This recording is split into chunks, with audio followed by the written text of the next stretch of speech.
Olá, queridos amigos, cá estamos uma vez mais para continuar com este estudo interessante, um estudo aprofundado sobre as doutrinas principais do catolicismo romano, mas vistas à lupa da Palavra de Deus, a Bíblia Sagrada.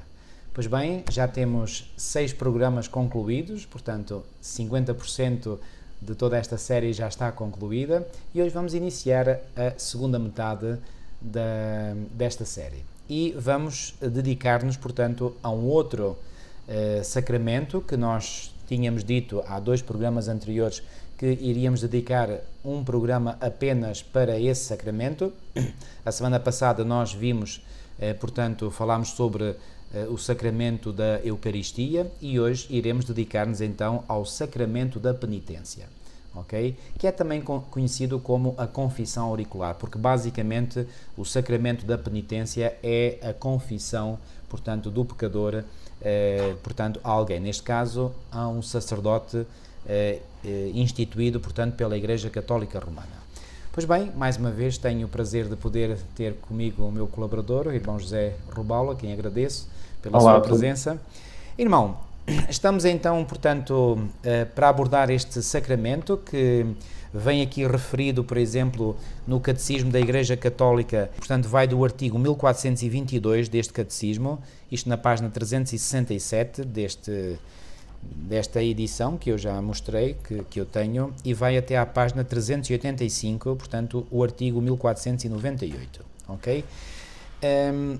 Bom, o que é que nós queremos uma vez mais aqui apresentar? Nós queremos é mostrar, portanto, que este sacramento da penitência não é, como nós enfatizamos logo no início desta série, não é, portanto, algo que tenha vindo ininterruptamente desde os apóstolos até aos nossos dias.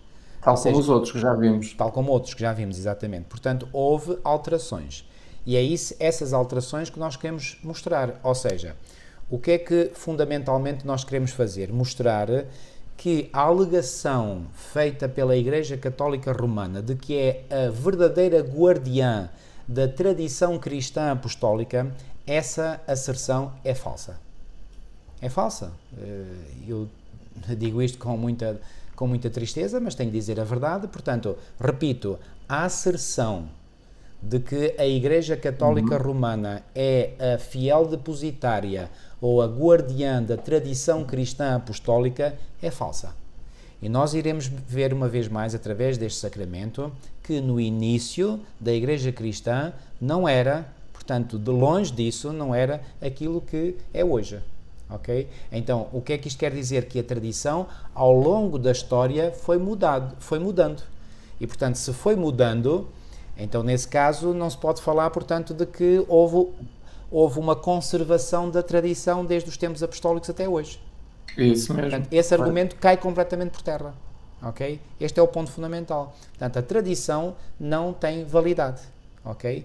Porque é incoerente. Portanto, uma tradição, para ser coerente, para ser correta, tinha que ser sempre a mesma. Portanto, teria que se manter inalterável desde o tempo dos apóstolos, sim ou não? Isso, desde o tempo dos apóstolos, correto, é isso mesmo. É este o pensamento-chave que cada pessoa tem que ter quando examina estas questões. Se é verdadeira tradição, tem que vir do tempo dos apóstolos enquanto eles estavam vivos. Exatamente. E não tradições que surgiram séculos depois da morte dos apóstolos. Porque esta é a linha orientadora, o raciocínio. É a chave. Exatamente, é o conceito-chave, exatamente, porque a Igreja Católica Romana reivindica o título de apostólica, não é? Igreja, o nome oficial da Igreja é Igreja Católica Apostólica Romana. E hoje, e devido àquilo que eu compreendo, já não chamo mais ICAR, Igreja Católica Apostólica Romana, chamo-lhe apenas ICR, Igreja Católica Romana, porque apostólica não é. Não é, lamento, mas portanto, tudo aquilo que nós temos vindo a ver até aqui, iremos ainda ver, portanto, mostra que esta tradição não se tem mantido constante, tem havido alterações, ok? Irmão, agora, uma coisa é certa, a confissão é algo bíblico, sim ou não? A confissão é algo bíblico e nós até no final nós iremos ver alguns textos para mostrar aquilo que a Bíblia ensina sobre a confissão. Primeiro vamos ver aquilo que realmente a Igreja Católica Romana ensina sobre a confissão, ou tem ensinado, desde a sua origem, e quando eu digo origem, não é a origem no tempo dos apóstolos. A Igreja Católica Romana não se originou no tempo dos apóstolos, surge mais tarde, séculos mais tarde. Então, o que nós iremos ver é três fases da história deste Três chamado períodos da sacramento. história, digamos assim. Exatamente. Três fases da história onde podemos examinar o sacramento da penitência. A primeira fase, o primeiro período histórico, vai até ao século V. O segundo período histórico vai desde o século VI até ao século XI. E o terceiro período histórico, quando finalmente se começa a definir, tal como existe hoje o sacramento da penitência, ou da confissão, ou da reconciliação, a partir do século XII começa realmente a definição exata tal como a conhecemos hoje. Portanto, e aí começa realmente a cristalizar e fica realmente definido. Então temos do século I a V, do século VI a XI e depois do XII até aos nossos dias, até ao nosso tempo. Então vamos começar pelos primeiros 5 séculos. Os séculos I a V. O que é que nós encontramos? Se nós examinarmos os registros históricos, enciclopédias, livros antigos, etc., nós não encontramos nenhum sinal, nenhuma evidência de que a confissão deveria ser feita num confessionário, ao ouvido de um sacerdote ou de um padre, e que essas confissões deveriam ser feitas a uma autoridade eclesiástica constituída pela Igreja e que essa confissão devesse ser feita ao ouvido, chamada, por isso, confissão auricular, não é? E nós sabemos que existiam aquelas casinhas, quando eu era criança, tinha uma igreja católica lá ao pé de mim, e havia um confessionário, tinha uma cortinazinha, não é? A pessoa entrava, fechava a cortina, e do outro lado havia, portanto, do outro lado estava o sacerdote, mas não se via, a pessoa não o via, ninguém não se vê, não é? Então o sacerdote ficava do outro lado, o confessor ficava do outro lado e a pessoa falava que ele tinha pecado e tal. E depois no final o padre dizia: eu te absolvo, não é? Então isto realmente não é uma prática bíblica, não é uma prática apostólica, e nos primeiros 5 séculos não existe evidência nenhuma de que as coisas fossem assim. Agora vejam, então, se durante 500 anos 500 anos não são 50 anos, são 500 anos, é muito tempo. 500 anos. Se durante 500 anos não houve nada disto, então como é que nós podemos ensinar aos outros que isto é uma verdade apostólica?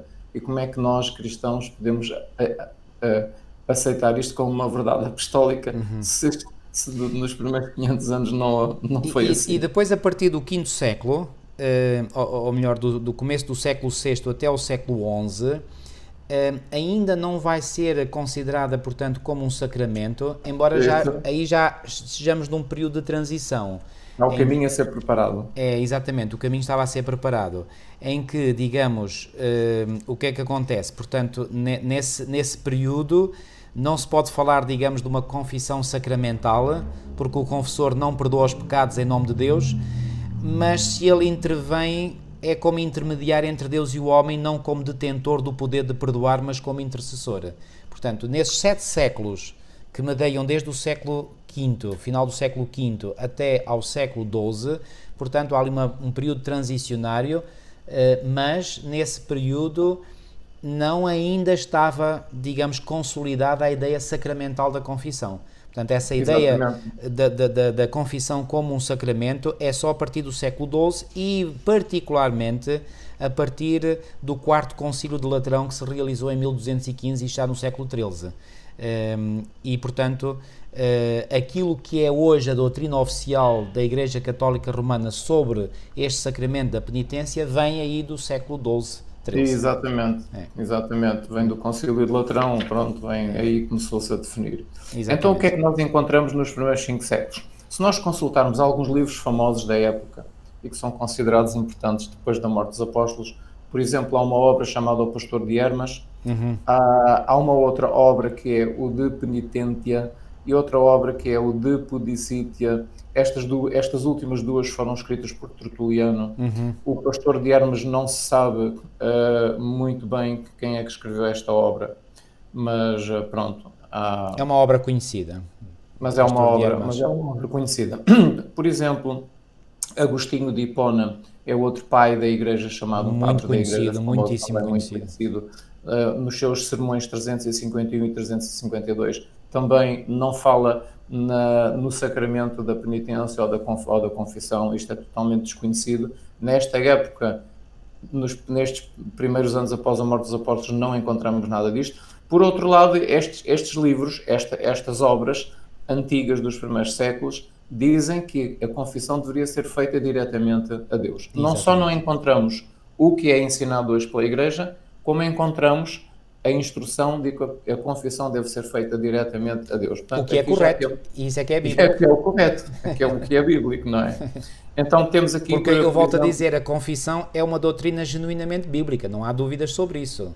Que nós como crentes, devemos confessar os nossos pecados a Deus, isso está acima de qualquer contestação. Se ofendemos alguém, se ofendemos um irmão, outra pessoa, devemos confessar a essa pessoa o mal que fizemos, não é? Mas nunca, portanto, ao tal padre ou sacerdote, ali... Não. Muito bem. Ok. Então, temos aqui, por exemplo, portanto, vimos aqui Tertuliano, Agostinho de Hipona, portanto, há um silêncio absoluto sobre estas questões nestas obras antigas. Temos, por exemplo, também uma citação de Clemente Romano. Quem era este Clemente Romano? Este Clemente Romano era um bispo de Roma. No entanto, na história que mais tarde foi inventada, não é? De que os primeiros bispos eram papas, já eram papas, não é? Essa tal invenção. Eram apenas bispos de Roma, eram anciãos que eram responsáveis pela sua igreja local, neste caso de Roma. Clemente Romano é considerado o terceiro bispo de Roma desde que o apóstolo Pedro ou Paulo estiveram lá, fundaram as igrejas e depois entregaram a igreja a um responsável, a um presbítero, a um ancião, não é? Que também eram chamados bispos, porque a palavra significa supervisor, não esqueçam isto. Nós aprendemos isto no nosso estudo anterior. A palavra bispo significa supervisor, do grego episkopos. E a palavra presbítero significa o mais velho. E muitas Bíblias, até mesmo protestantes, têm a palavra presbítero, que nós sabemos que significa ancião, porque presbítero é o mais velho. Então, ao mais velho na igreja que era dada essa responsabilidade de supervisionar a igreja local na época. Então, os anciãos eram os pastores na época e supervisionavam as igrejas. Mas este Clemente Romano, de quem a Igreja Católica diz que foi Papa, não é? Mas que aparece como terceiro numa lista de bispos de Roma muito antiga, não é? Portanto, isto contradiz a ideia de que ele foi Papa, foi apenas bispo. Ele diz assim: o Senhor do Universo de nada precisa, ó irmãos, senão somente que lhe confessemos as nossas faltas. Davi, o eleito, diz: hei de confessar-me ao Senhor, e isto lhe será mais agradável do que um vitelo grande que o saibam os pobres e se alegram. Portanto, numa obra de Clemente de Roma, que foi considerado então o quarto Papa, o quarto Bispo e o quarto Papa, estamos aqui no ano, dizem eles, 88 a 97 depois de Cristo, Clemente de Roma, que era o responsável da igreja em Roma, então ele diz: confessemos a Deus as nossas faltas. Ele não diz confessemos ao padre ou confessemos ao bispo as nossas faltas. Ele diz confessemos a Deus as nossas faltas. Aqui ainda a doutrina se mantém pura, não é? Ainda a doutrina se mantém verdadeira por ocasião, portanto, do primeiro século depois de Cristo. Aliás, aqui ainda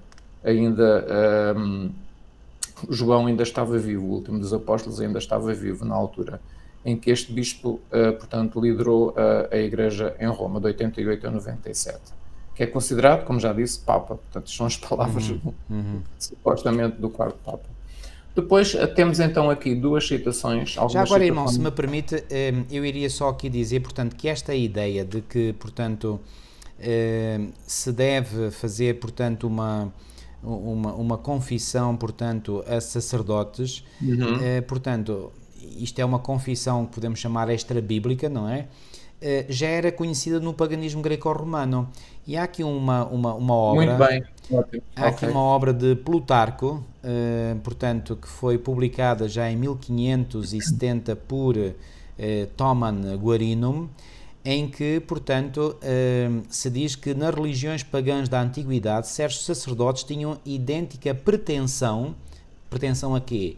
À qual resistiam alguns espíritos mais fortes, tinham a pretensão de poder, digamos, falar em nome de Deus e perdoar os pecados, não é? E alguns espíritos mais fortes resistiam. É o caso, por exemplo, de Lisandro, que ao consultar o oráculo em Samotrácia, quando o sacerdote mandou confessar qual o maior crime que tinha cometido na sua vida, Lisandro perguntou: mandas-me isso por tua iniciativa ou por ordem dos deuses? E a resposta que o sacerdote lhe deu foi: por ordem dos deuses. Então Lisandro respondeu: então disse ele, nada tens que me perguntar, e quando os deuses me interrogarem, lhes confessarei. Foi uma boa resposta. Portanto, isto vem, portanto, na tal, portanto, num livro publicado, portanto, em 1570, Plutarco Lacónica Apoptegemata. Portanto, isto são nomes latins, não é? Mas pronto, isto para dizer o quê? Para dizer, portanto, que esta ideia Da confissão auricular, que vai, portanto, penetrar gradualmente no seio da Igreja Católica Romana vem era pagã. Era pagã, vem do paganismo. Era pagã. Era um hábito na religião grega e romana, não é? Pagã. Fazer-se assim. Os sacerdotes gostavam que as pessoas fossem lá e confessassem. Isso. Os sacerdotes pagãos. E esse gosto foi transmitido aos sacerdotes, que também, essa palavra também, aos sacerdotes e aos padres da Igreja Cristã. Então, por exemplo, nesta obra muito antiga do Pastor de Hermas, que é considerada do segundo século, portanto, o Pastor de Hermas, por exemplo, supõe-se, aliás, que foi escrito por Clemente de Roma, que é este tal portanto, terceiro bispo da Igreja Romana, ou quarto bispo da Igreja Romana, a seguir a Pedro, etc. Portanto, este Pastor de Hermas, nesta obra, há ali realmente a menção que ele fez confissão, mas a Deus. Ele não fez confissão a um sacerdote ou a um padre, ele faz confissão a Deus. E nessa obra, por exemplo, ele diz que curvei os meus joelhos e comecei a fazer oração ao Senhor e a confessar os meus pecados. E noutra parte da sua obra ele diz: eu pus-me de joelhos e confessei outra vez ao Senhor os meus pecados, como antes fizera. Isso mesmo. Portanto, isto mostra que realmente não existia a ideia ainda nesta época, nestes primeiros 5 séculos, da confissão auricular a um padre ou a um sacerdote do outro lado da cortina, não é? Para ser perdoado dos seus pecados, e se não fosse feito desta maneira, não podia ser perdoado dos seus pecados, tanto que ele ensina atualmente existente. Portanto, isto não existia. E temos aqui algumas outras situações, por exemplo, destas obras antigas, que dizem assim... Já agora, essas duas que citou vêm numa obra chamada Biblioteca de Autores Cristianos, publicada em Madrid pela La Editorial Católica, Mateu e Núria. Portanto, Biblioteca de Autores Cristianos, Madrid, Editorial Católica. Ok? Estes 3 e 4. Não, o 3 e 4... É do BAC. Portanto, o BAC quer dizer Biblioteca de Autores Cristianos. Sim, exatamente. Pronto, vem nesta obra, exatamente. E nesta obra é mencionada então o Pastor de Hermas. O Pastor de Hermas é um livro. Isso. É um livro muito famoso. Mas que é citado aqui nesta Biblioteca de Autores. Autores. É citado no BAC, exatamente. Isso. Muito bem. E depois temos aqui outras situações, por exemplo, de outras obras que dizem assim: eu vos exorto, eu vos rogo, confessai-vos frequente e assiduamente, porém a Deus. Lá está. Okay? Confessai-vos, mas a Deus. Eu não vos levo perante a multidão dos vossos co-irmãos, não vos forço a revelar pecados aos homens, não vos forço a revelar pecados aos homens, abri a vossa consciência perante Deus, e a Ele apresentai as vossas chagas, a Ele pedi o remédio, manifestai-vos a Ele, a fim de que descarregado o peso volteis de lá puros e estejais livres da solene publicação do último dia. Portanto, vemos aqui que é mencionado realmente Deus 4 vezes, não é? Deus, não é? E por outro lado existe a frase que diz: não vos forço a revelar pecados aos homens. Portanto, vemos aqui que é a Deus e não aos homens. Isto vem mencionado na Patrologia Grega, no tomo 48, coleção 746. Muito bem. E na outra citação destas obras antigas dos primeiros 5 séculos diz assim: não é necessário que haja testemunha alguma da vossa confissão. Reconhecei as vossas iniquidades e que Deus só, sem que ninguém o saiba, ouça a vossa confissão. Portanto, Deus só, sem que ninguém o saiba, ouça a vossa confissão. Também é na Patrologia Grega, no tomo 49. Muito bem, vamos à citação 7. Diz assim: não vos peço que os publiqueis os vossos pecados, que vos acuseis, que vos acuseis a outros. Convido-vos a obedecer ao profeta que diz: revela o teu caminho ao Senhor.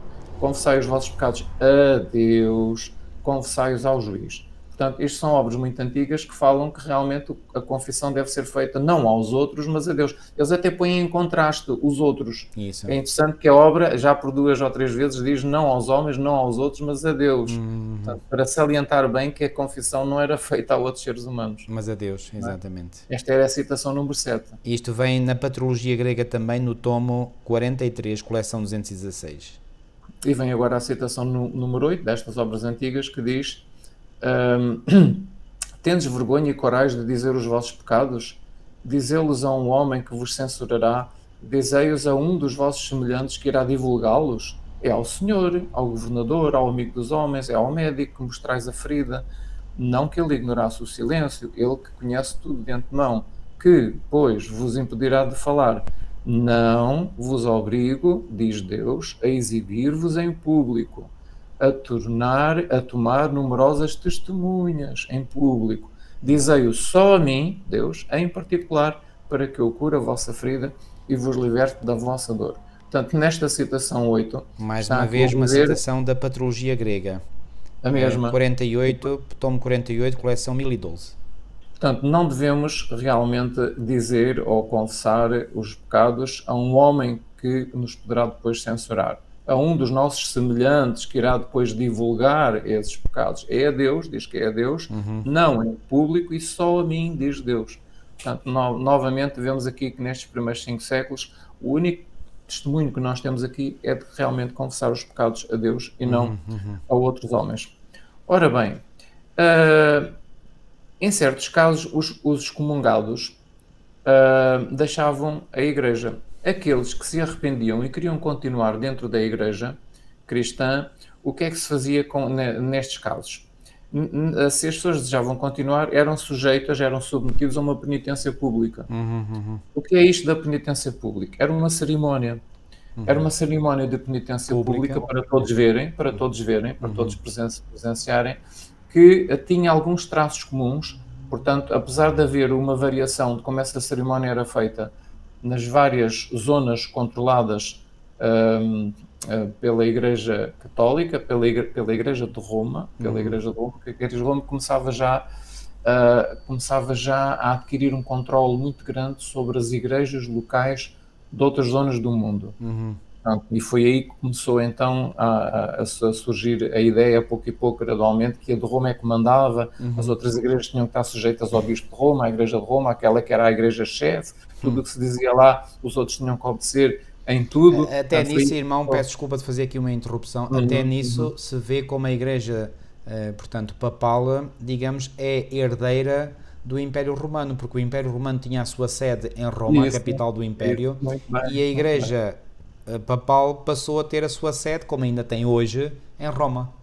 Portanto, até isso, portanto, a igreja incorporou a língua do Império Romano, o latim, como língua oficial, incorporou as leis do Império Romano, o chamado direito romano, que se passou a chamar direito canónico, não é?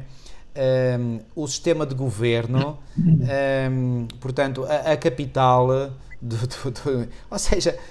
E até o trono, até o trono exatamente. O trono do imperador, que foi para Constantinopla, na Turquia, deixou o trono livre. Quem é que se sentou lá no trono? Foi o bispo de Roma. Exatamente. Ou seja, portanto, a Igreja Católica Romana é sucessora, por assim dizer, do antigo Império Romano. Só que agora, digamos, é o antigo Império Romano agora travestido de cristianismo. Pronto. Mas isto é interessante, que isto é dito nas próprias enciclopédias católicas.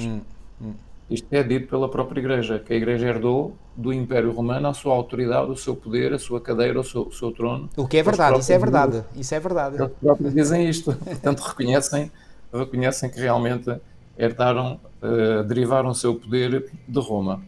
Então, como é que era esta cerimónia? Esta cerimónia, os traços comuns desta cerimónia, que eram feitos em várias partes do mundo habitado na época, consistia em 3 fases. Embora houvesse variações com os tempos e lugares. Mas havia traços elementos em comum. Traços comuns que nós vamos ver, que era comum a todos. Então, havia a imposição, depois a seguir era a execução da penitência, e a terceira fase era a reconciliação.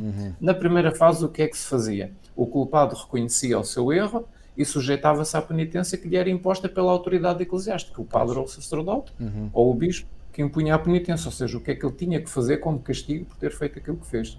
Ou Então, seja, mas esta era o padre é que inventava o que é que ele havia de fazer. Portanto, isto era, digamos, ficava um pouco ao critério da autoridade eclesiástica, não é? Esta era a imposição. O crente reconhecia, sujeitava-se à penitência. Muito bem. Então, a segunda fase, a execução da penitência. O que é que era isto? O crente não podia, portanto, ele tinha que se sujeitar ao castigo. E o castigo, a penitência, era isto. Não podia participar na missa, na comunhão, Na comer a Eucaristia. hóstia, comer o pão e o vinho, pronto, que nós já estudámos isso também. Não podia participar na Eucaristia, na missa. Não podia sequer entrar na igreja também, não podia lá pôr os pés. A princípio tinha de ficar, à porta. Mais tarde, depois era admitido dentro da igreja, mas ficava a um cantinho reservado para ele, sem contacto com os outros crentes. Além disso, devia jejuar muitas vezes, dormir no chão duro e devia deixar crescer a barba, submeter-se a outros exercícios espirituais que eram severos, muitos deles. E esta parte da disciplina era considerada uma confissão pública. Toda a gente via que a pessoa estava a fazer aquilo. Então, era considerado uma confissão pública. E era isso que depois recebia um nome técnico. Nós aqui, se calhar, nem temos interesse em saber isto, mas pronto, o termo Eu posso técnico dizer, era... irmão, exomologese, que quer dizer, portanto, uma confissão pública dos pecados. Eu vi no dicionário da Porta Editora, portanto, também não conhecia esta palavra, repito, exomologese, escreve-se E-X-O-M-O-L-O-G-E-S-E, exomologese. É assim que se lê e significa confissão pública dos pecados. Confissão pública, era o termo técnico dado pelos sacerdotes naquela ocasião. Bom, depois dessa confissão pública... Passamos a fase da execução da penitência. Passamos à terceira fase, que é a reconciliação. Ora, esta reconciliação acontecia passado quanto tempo? O tempo que o sacerdote ou o padre julgava necessário. Pois. Que podia ir dentro de 2 semanas a 20 anos ou mais. Coitado do desgraçado. O penitente ficava penitente, podia ficar penitente durante 10, 15, 20 anos ou mais a fazer aquilo, não é? Não podia entrar na igreja, não podia participar na Eucaristia, depois tinha que ficar a um canto dentro da igreja, sem contacto com os outros, dormir na terra dura, deixar crescer a barba, etc, etc, etc.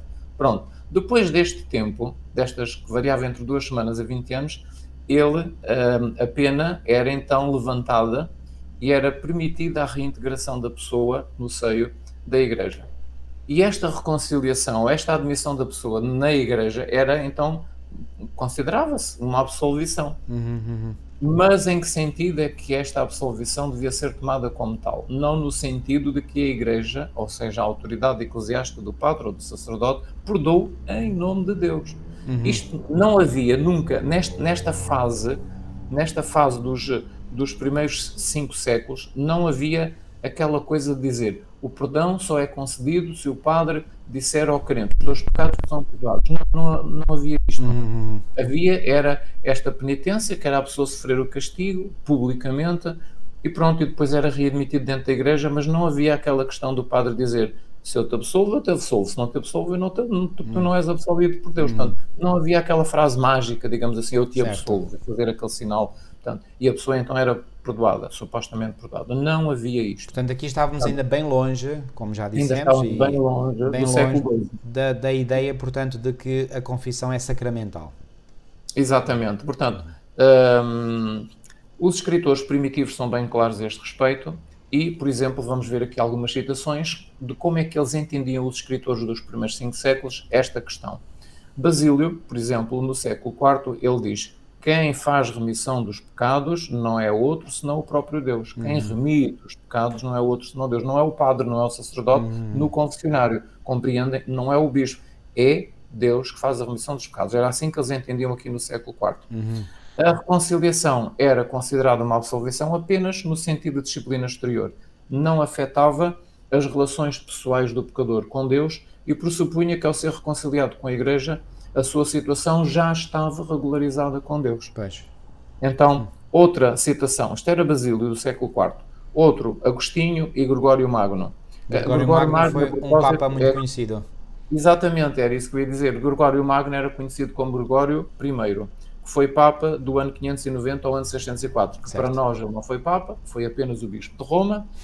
Nestes anos foi apenas bispo de Roma de 590 a 604, mas segundo os ensinos adulterados da Igreja Católica, estas adulterações, estas coisas erradas, eles passaram a dizer que ele foi Papa. Não, era Bispo de Roma, não era Papa, mas pronto.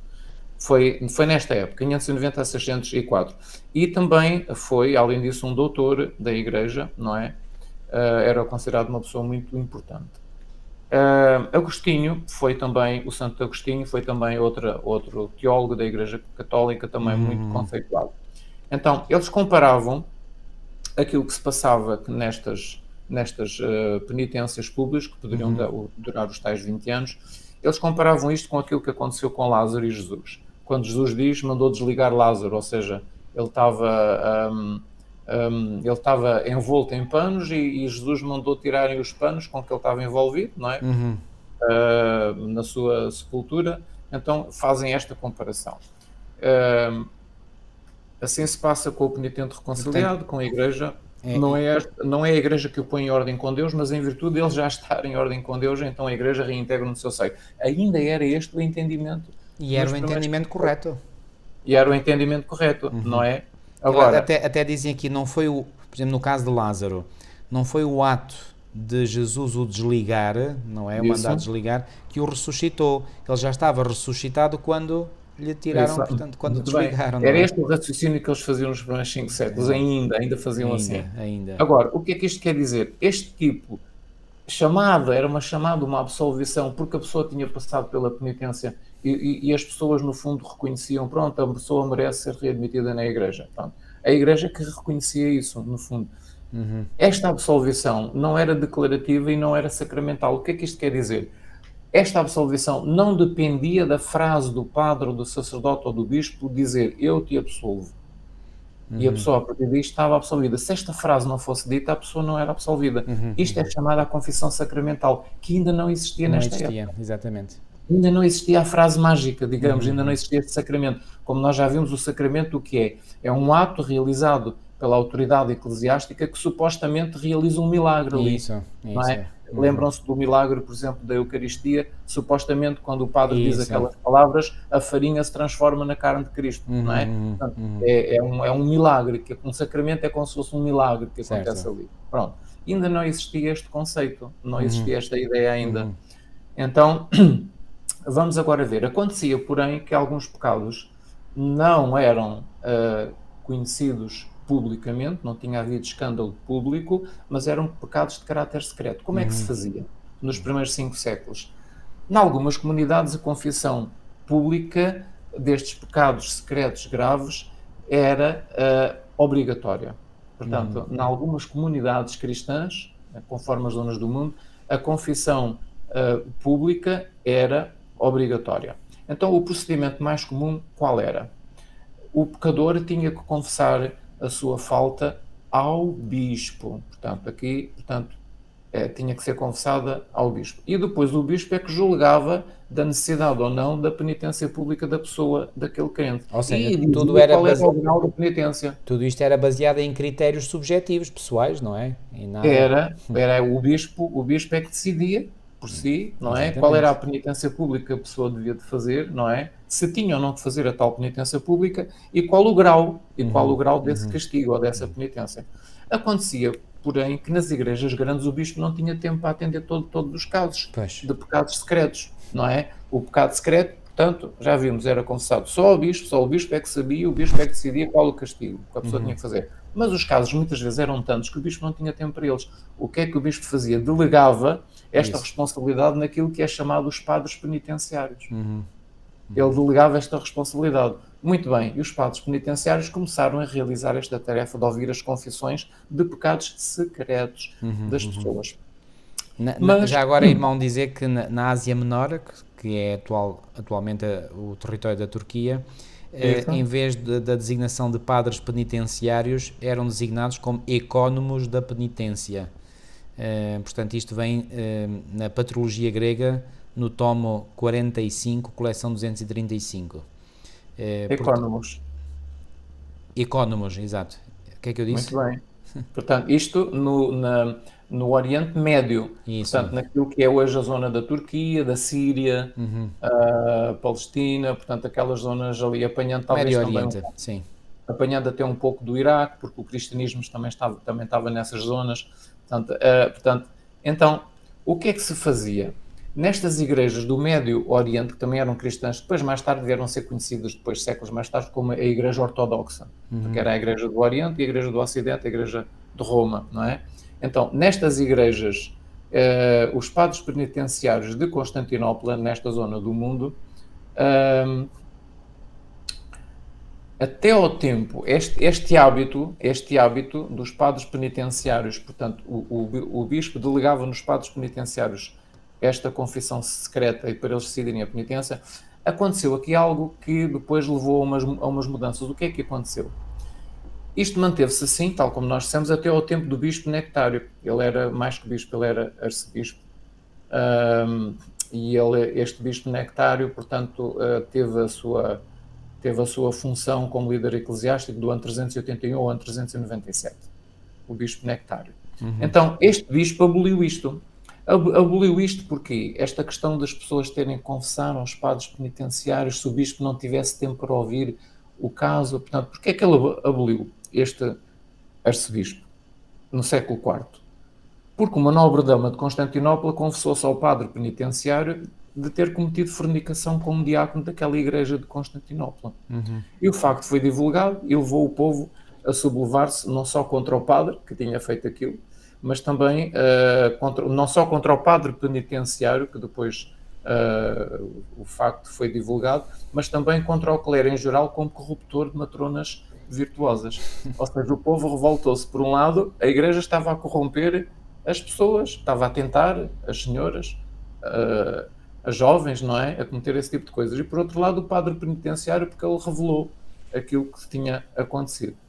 Então o padre Endómene persuadiu o tal bispo, ou arcebispo Nectário, de Constantinopla, do século IV, a abolir esse cargo. Qual cargo? O padre penitenciário. Certo. E a estatuir que de futuro cada pessoa usasse a sua consciência apenas para tomar ou não parte na comunhão, na missa, sem prévia necessidade de se confessar a um sacerdote.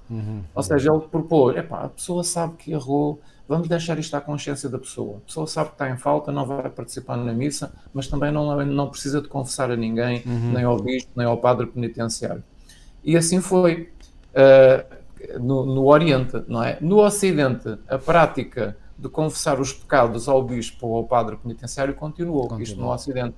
Itália, tanto aquela zona toda do mundo, não é? A partir ali da...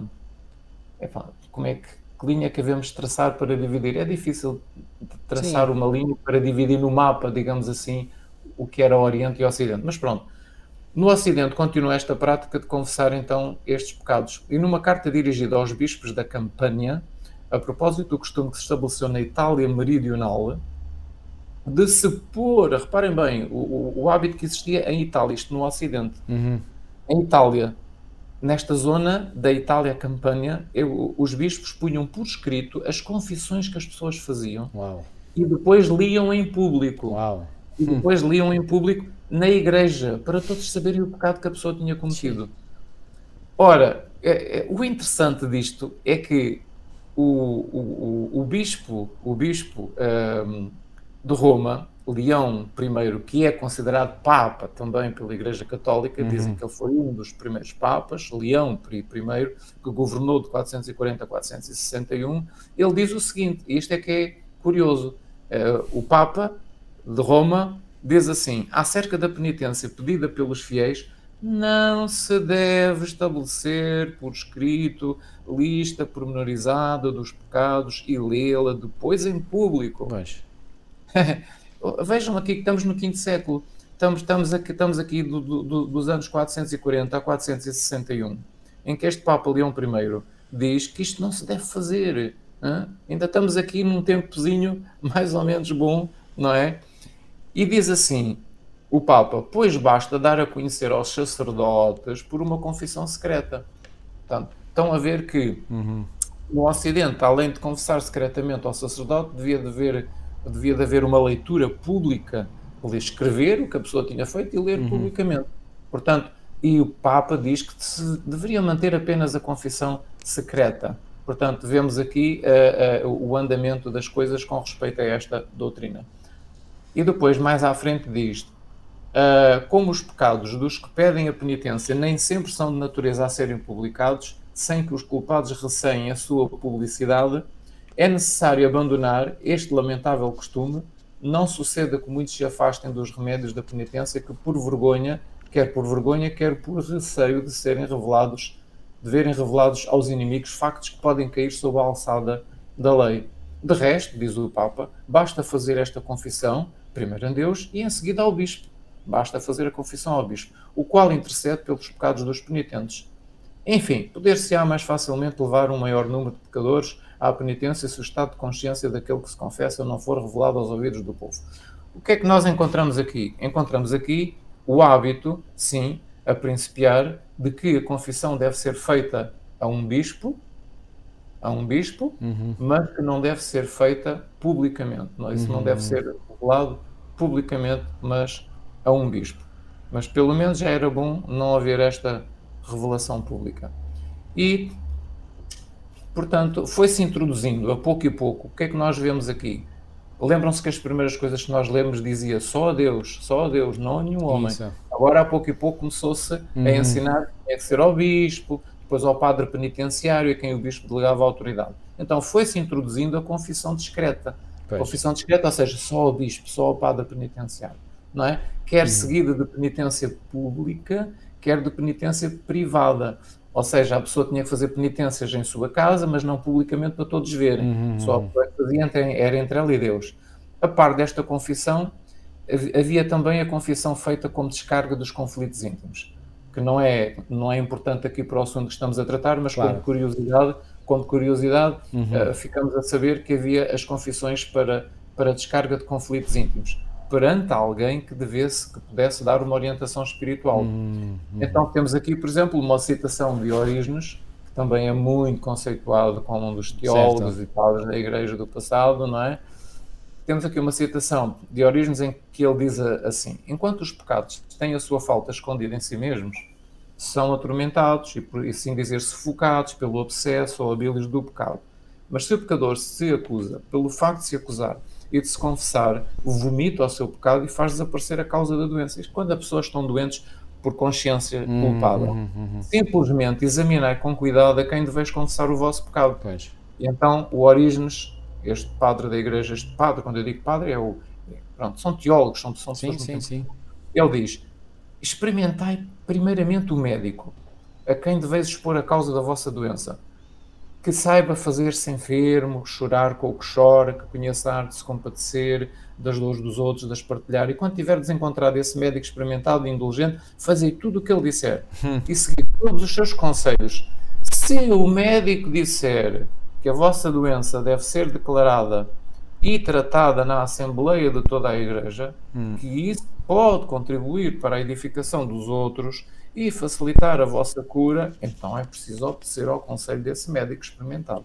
Isto diz o Orígenes, que é um dos grandes teólogos da Igreja, portanto também estamos aqui ainda nos primeiros 5 séculos. Muito bem. E depois nós nesta área... E depois temos aqui, por exemplo, ainda mais citações destes primeiros 5 séculos da Igreja, e uma delas vem aqui, uma delas vem aqui das regras de Bento. Sim. Das regras de Bento. Então tem aqui vários capítulos, tem o capítulo 7, tem o capítulo 11, portanto, tem aqui vários capítulos. E lá, nestas regras de Bento, ou regra de Bento, lemos: o 5º grau da humildade consiste em não ocultar ao abade, mas antes descobrir-lhe com humilde confissão todos os maus pensamentos que lhe vieram ao coração, bem como as faltas que secretamente houver cometido. Esta regra de Bento, o que era? Eram regras só para os monges, eram para os mosteiros, eram para os frades, não eram para o povo em geral, era para funcionar dentro dos mosteiros. Então dizia-se: não ocultes ao abade, mas descobre-lhe com humilde confissão os teus maus pensamentos, as faltas secretas que tiveres cometido. E noutra parte desta obra da regra de Bento, diz assim: tratando-se, porém, de pecado secreto da alma, descubra-o somente ao abade, o pecado, ou aos anciãos versados nas coisas espirituais, que saibam curar as feridas próprias e alheias, sem as revelar ou publicar. Portanto, é interessante. Aqui que nesta regra de Bento, estamos aqui, portanto, ainda até ao século V, vemos aqui que realmente não se deviam publicar nem revelar publicamente as faltas. Era só realmente para o abade depois podia dar os conselhos aos monges.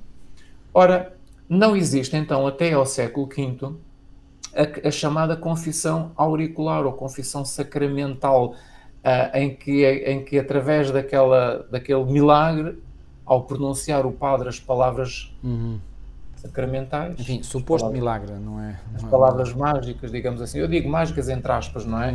Para salientar o facto de que aquilo é realmente algo sobrenatural que se passa ali, e que dizem eles que é algo sobrenatural que se passa ali. E quando há confissão, esta não é feita para que a autoridade eclesiástica perdoe os pecados.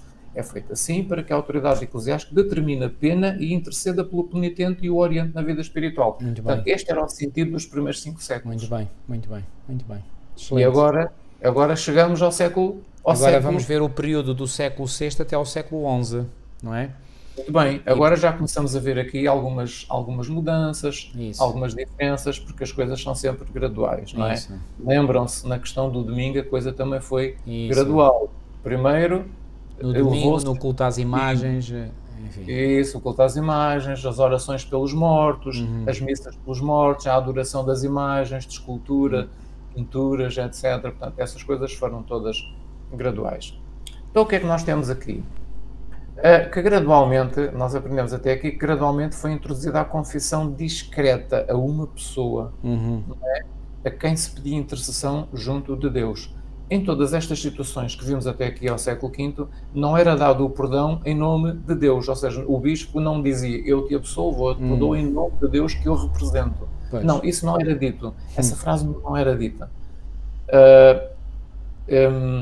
A confissão, em vez da penitência pública, então começa-se a introduzir, que acabou por desaparecer, a partir do século VI a penitência pública acabou por desaparecer. E foi-se introduzida a penitência privada, não só para pecados graves, mas também para pecados leves. E agora aqui o interessante é que começa a surgir uma coisa nova, sabem o que é?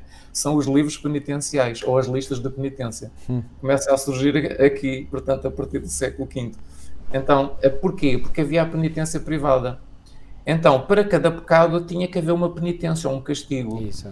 Adaptado a cada caso. Então, se para cada pecado tinha que haver uma penitência, então começou-se a fazer listas de pecados possíveis que pudessem acontecer. Chamados livros penitenciais.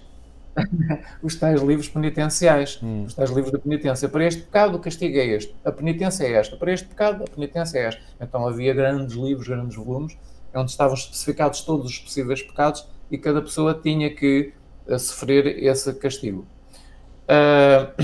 Bom número de igrejas tinham os seus livros penitenciais privativos. O que é que isto quer dizer?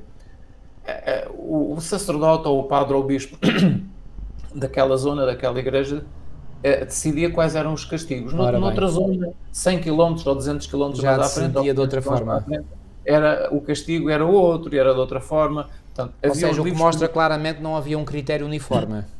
Exatamente. Isso é outro indício histórico de que as coisas, portanto, não vinham do tempo dos apóstolos. Ora bem, se não havia um único critério que era aplicado por todos e para todos, não é? Exatamente. Então, havia livros famosos. 2 desses livros famosos portanto, o livro penitencial, ou o livro de penitências de Teodoro, que era arcebispo na Cantuária, no ano... Portanto, no século VII. Morreu no ano 690, este senhor. Morreu em 690. E havia um outro livro de penitências, penitenciário, de Burkhard, que era bispo em Worms, na Alemanha. Isto, portanto... Interessante, porque Worms iria ser uma terra de grande importância na reforma protestante. Exatamente. Lutero, etc. Mas isto aqui ainda era o princípio do século XI. Estamos aqui no princípio do século XI. Então, o que é que acontecia? O fiel confessava ao sacerdote os seus pecados, não só os graves como os menos graves, e o sacerdote impunha, então, a pena indicada no tal livro de penitências, o livro penitencial. Sim. Ou então, e aqui o curioso é que começa a surgir aqui uma outra coisa, não é? Ou então ele ficava dispensado desses castigos, dessas penas, dessas penitências, se substituísse isso por multas. por dinheiro. Ou seja, se a pessoa tivesse dinheiro para pagar à igreja, a pessoa ficava livre dessas penitências ou desses castigos. Começa aqui a aparecer, portanto, a ideia das indulgências, não é? Então, eram substituídas por multas ou atos piedosos de fácil execução. Neste período, não existe ainda a chamada confissão sacramental, em que só o bispo é que podia absolver e que tinha que serem ditas aquelas palavras especiais para que houvesse o tal milagre, pois o confessor não perdoava ainda nesta altura os pecados em nome de Deus. Não é? Um exemplo de confissão, segundo o penitenciário de Teodoro, que é um dos dois muito famosos, portanto, o penitenciário de Teodoro e o outro de Burkhard, um bispo, arcebispo da Cantuária e o outro bispo do Worms, na Alemanha, dizia assim o penitenciário de Teodoro: dirijo-me também humildemente a vós, sacerdote. Isto era a frase que o crente, a pessoa tinha que dizer se queria ser perdoada. Digamos, era Deus. A frase chavão que tinha que ser dita. Não, exatamente, não era perdoada pelo sacerdote, era por Deus. Era Deus que perdoava, ainda não era o sacerdote. Dirijo-me também humildemente a vós, sacerdote do Deus Criador, a fim de que eu mereça obter a graça de Deus e a sua indulgência, a indulgência de Deus para estes pecados que acabo de confessar e para todos os meus crimes. Portanto, esta era a frase que a pessoa tinha que dizer. Ora, o penitenciário, estes penitenciários, estes castigos, absolviam das penas impostas, mas não absolviam dos pecados das pessoas.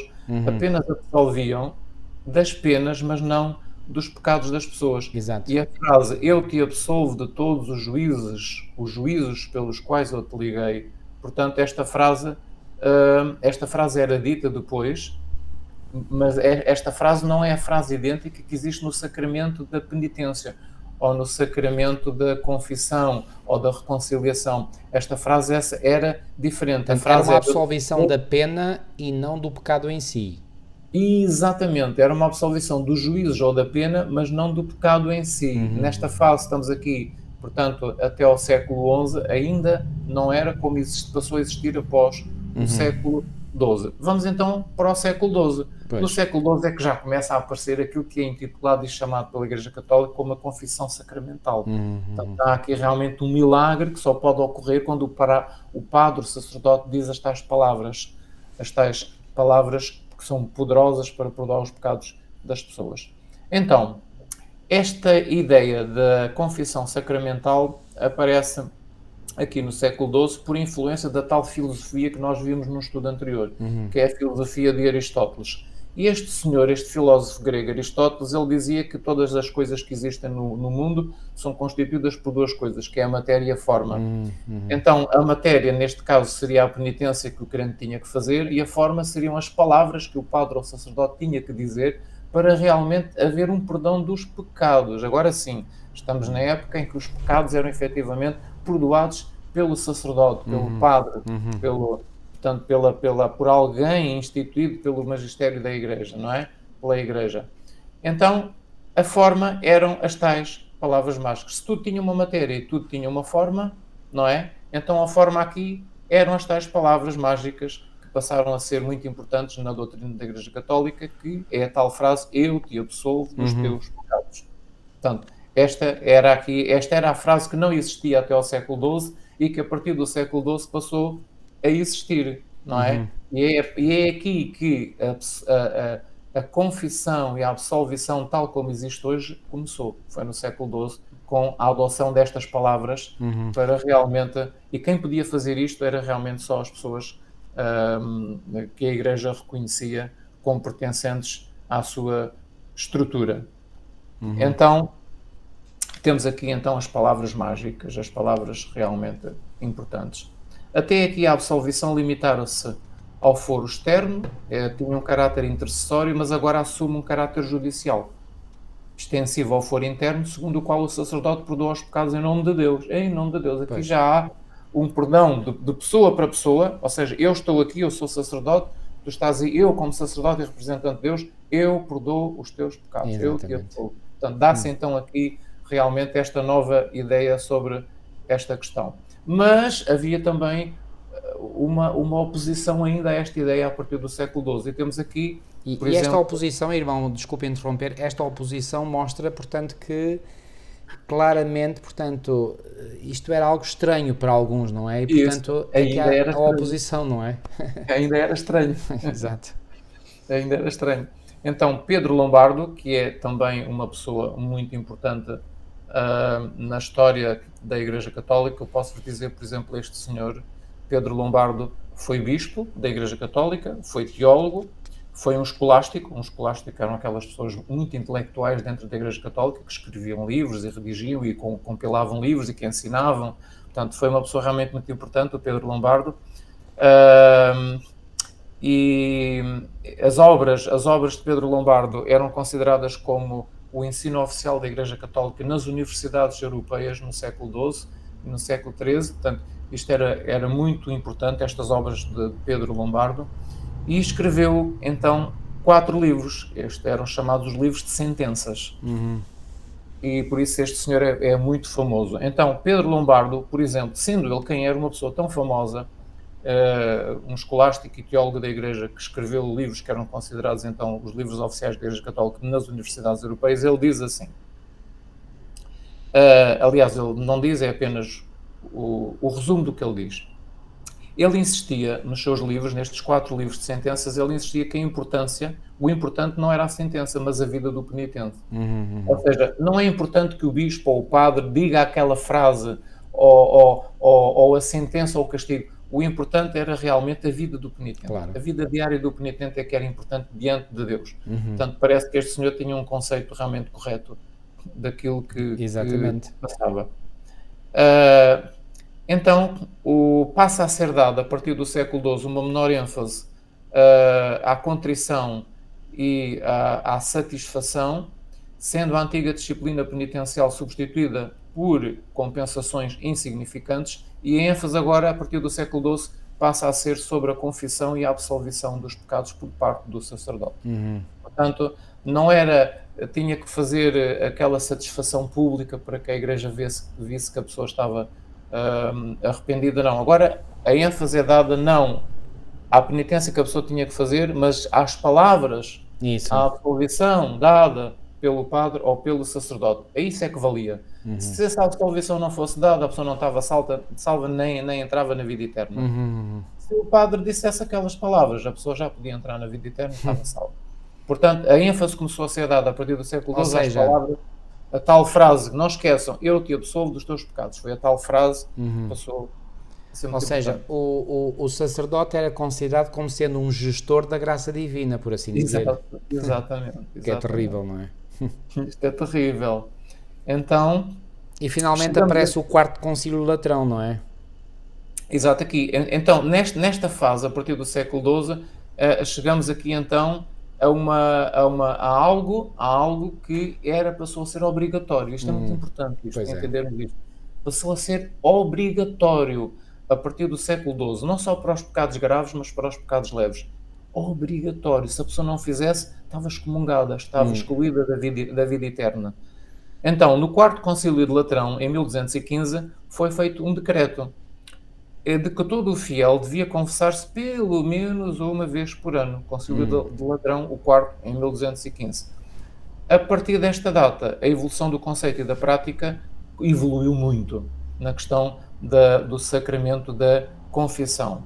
O atual catecismo da Igreja Católica dedica ao sacramento da confissão os números, como o irmão disse no início, os números 1422 a 1498. Que depois aparecem resumidos no compêndio do Catecismo Católico de 2005, que é sempre citado aqui, não é? Nos números 296 a 312, no compêndio, que é um resumo do Catecismo, em 2005. E aqui eu vou ler 3 números desse compêndio do Catecismo Católico de 2005. É o número 302, 305 e 307. O 302 diz assim: quais os elementos essenciais do sacramento da reconciliação? Portanto, é sempre perguntas e respostas, o catecismo, o compêndio, não é? Perguntas e respostas. Então, a pergunta é: quais são os elementos essenciais do sacramento da reconciliação? Ou da confissão auricular, ou E a resposta é a seguinte: são 2. Os atos realizados pelo homem que se converte sob a ação do Espírito Santo e a absolvição do sacerdote, ou seja, e a absolvição dada pelo sacerdote, que, em nome de Cristo, concede o perdão e estabelece a modalidade da satisfação. A modalidade da satisfação é a penitência. É aquilo que a pessoa tem que fazer para É interessante satisfazer. que aqui é dito que, portanto, a conversão é sob a ação do Espírito Santo, mas a absolvição é feita pelo sacerdote, quer dizer, mistura-se uma verdade com um erro, não é? A verdade é que a conversão é realmente obra do Espírito Santo, mas a absolvição não vem do sacerdote, ela vem diretamente de Deus. Portanto, e aqui no artigo 302, vejam que quem tiver o catecismo e quiser ler, portanto, no número 302, no artigo 302, diz que a absolvição é dada pelo sacerdote que, em nome de Cristo, concede o perdão. Isso. Portanto, e isto é que é importante. Se não houver esta absolvição dada pelo sacerdote, tem que ser pelo sacerdote, e se ele não conceder o perdão, a pessoa não está perdoada. Pronto, no artigo 305 do Compêndio do Catecismo 2005 diz a pergunta: quando é que se é obrigado a confessar os pecados graves? Resposta: todo fiel, obtida a idade da razão, é obrigado a confessar os seus pecados graves ao menos uma vez por ano antes de receber a Sagrada Comunhão. Confessar, reparem, mas não é a Deus, é Pois. ao tal sacerdote. Não é? Tem que ir ao confessionário e confessar. Isto realmente não fez parte do ensino da Igreja nos primeiros 5 Ora séculos, bem. que nós vimos há pouco, não é? E o artigo número 307 pergunta, quem é o ministro deste sacramento? Quem é que ministra, realiza este sacramento, este mistério, este milagre da absolvição da pessoa? Resposta: Cristo confiou o ministério da reconciliação aos seus apóstolos e aos bispos, seus sucessores, e aos presbíteros, seus colaboradores. Aqui é um erro muito, muito grande, porque nós vimos no estudo anterior que, biblicamente falando, o presbítero é o mesmo que bispo. Presbítero é uma palavra grega que significa o mais velho, era o mais velho numa congregação a quem era dada a responsabilidade de ser bispo, que é a tradução de uma palavra grega que é episcopos, que significa supervisor, ou seja, o bispo e o presbítero são uma e a mesma coisa. Uma indica que é uma pessoa velha, é uma pessoa idosa, é uma pessoa antiga na igreja e era uma pessoa que supervisionava. Mas é uma e a mesma pessoa, como nós estudámos num estudo anterior, até nós vimos, por exemplo, em Atos, no capítulo 20, quem quiser e puder ter a sua Bíblia em casa e puder examinar, se abrir a sua Bíblia em Atos, no capítulo 20, versículos 27 e 28, lá vão encontrar que, portanto, os bispos são os presbíteros, são os anciãos, é tudo a mesma coisa. E depois, se lerem em Tito com muita atenção, no capítulo 1, a carta do apóstolo Paulo a Tito, capítulo 1, versículos 5 a 8, também vão lá encontrar que são usados esses dois nomes para a mesma pessoa. Porque nos tempos dos apóstolos, no Novo Testamento, bispo e presbítero era a mesma pessoa. Ancião, bispo e presbítero eram a mesma pessoa. Portanto, um é que denomina a função, que é supervisor, que é bispo. Exato, era a denominação da função. Era a função, bispo ou supervisor.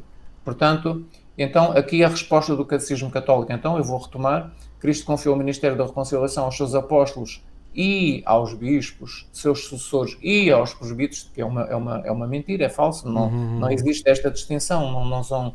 Os quais, portanto, se convertem em instrumentos da misericórdia e da justiça de Deus. Eles exercem o poder de perdoar os pecados. Portanto, este é o artigo 307 do Compêndio do Catecismo Católico. E isto é uma blasfémia, como já vimos. Eles exercem o poder de perdoar os pecados. No nome do Pai, do Filho e do Espírito Santo. Então, isto é o conteúdo deste pequeno estudo sobre o sacramento da penitência, ou da confissão, ou da reconciliação, ou da confissão sacramental, ou da confissão auricular. Isto tem vários nomes, não é? Então, isto é o resumo do nosso estudo. E nós vemos então que desde o século I a V não havia isto, desde os séculos VI ao XI já começa a haver uma transição. E a partir do século XII está perfeitamente definida, portanto, esta ideia. Agora, eu queria, para terminar, eu gostava de abrir a Bíblia. Eu tenho aqui a minha Bíblia, eu vou ler alguns versículos, e quem tiver a Bíblia em casa e puder ler a sua Bíblia, mesmo Bíblia católica, portanto, nós vamos encontrar aqui a única coisa os únicos textos, os únicos versículos em que a Bíblia, o Novo Testamento, os apóstolos, enquanto eram vivos, ensinaram a Igreja Cristã, é isto. Nós temos aqui dois, é em Mateus no capítulo 5, e no versículo 23 e 24. E no capítulo 5, versículo 23 e 24, diz assim: Se, pois, ao trazeres ao altar a tua oferta, ali te lembrares do que o teu irmão tem alguma coisa contra ti, deixa perante o altar a tua oferta e vai primeiro reconciliar-te com o teu irmão e então voltando faz a tua oferta. Isto são instruções que Jesus estava a dar aos judeus do seu tempo, não é? Portanto, o altar era o altar, portanto, no santuário, no templo de Jerusalém. Portanto, a instrução é que a pessoa deveria oferecer um cordeiro em expiação pelo seu pecado. Confessava, punha as suas mãos sobre a cabeça do cordeiro, o cordeiro era morto, simbolizando a morte de Cristo sobre a cruz, e a pessoa era perdoada. Mas o interessante que Jesus diz aqui é reconcilia-te com o teu irmão. Se pecastes contra ele e te lembrares que pecastes contra ele, reconcilia-te com o teu irmão. Então continua, vem e faz então a tua oferta. Esta é a instrução que Jesus deu. Se abrirmos agora a Bíblia em Tiago, no capítulo 5, na Epístola de Tiago, no capítulo 5... E no versículo 16, não é? E no versículo 16, pode ler, irmão? Sim.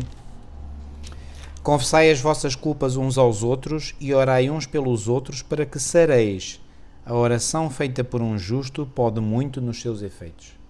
Ora, nós temos aqui realmente, são os dois únicos textos que nós encontramos aqui com instruções, regras, normas de como se deve proceder quando se peca. E aqui o versículo diz: confessai os vossos pecados uns aos outros e orai uns pelos outros para ser descurado. Não diz aqui ide ao ancião, ide ao presbítero, ide ao bispo, ide ao sacerdote, ao padre, não diz para ir a uma dessas pessoas e confessar a ele os pecados. O texto diz, é bem claro, confessai os pecados uns aos outros. É interessante, irmão, que este texto é por vezes usado, portanto, pelos católicos romanos para tentar encontrar uma justificação para a confissão auricular. Mas o texto começa por dizer: confessai as vossas culpas uns aos outros. Se é uns aos outros, então nesse caso, portanto, nós teríamos que confessar, portanto, ao sacerdote, mas o sacerdote também tinha que confessar, digamos, aos membros fiéis, não é? Porque é uns aos outros, não é? Não, o que este texto quer dizer é que nós devemos confessar as nossas culpas uns aos outros a quem ofendemos, obviamente. Portanto, se eu ofendi o irmão, então eu tenho a obrigação moral diante de Deus de ir junto de si e pedir perdão pela minha falha, pelo meu pecado contra si, ou vice-versa. Portanto, é nesse sentido que Tiago está aqui a falar. Ou seja, o que é que estes dois versículos resumem? Que nós devemos fazer uma confissão perante Deus, mas também devemos fazer uma confissão ao nosso próximo a quem erramos. Não é? Obviamente que só vamos confessar ao nosso próximo as faltas que nós cometemos com ele.